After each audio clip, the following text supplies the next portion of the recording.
Recording studio Patna. अखाड़ा के लाठी लाठी दूर भी है स्वान।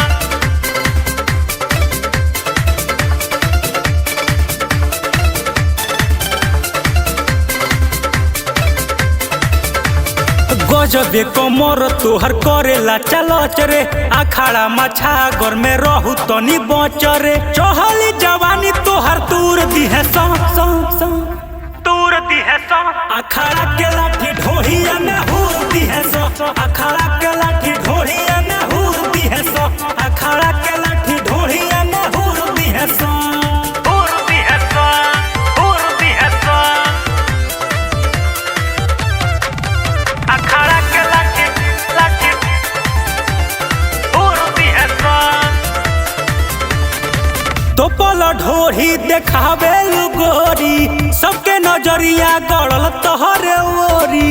सबके नजरिया गड़ल तोहरे ओरी। तो पल ढोरी देखावे गोरी, सबके नजरिया गड़ल तोहरे ओरी। कटबू तमाजा भरपूर लिहे सौ भरपूर ली है सौ।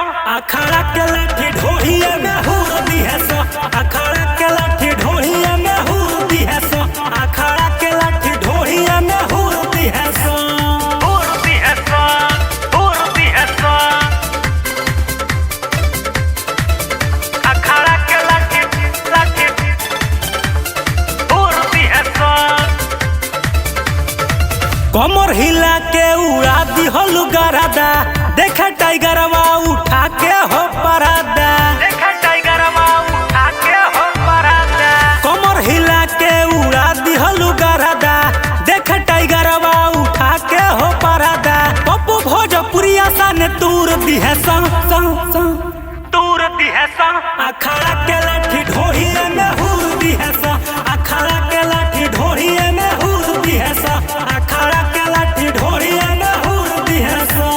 गजबे कमर तोहर करेला चलच रे, अखाड़ा मछागर में रहू तनी बच रे। चहली जवानी तोहर दूर दी है सौ।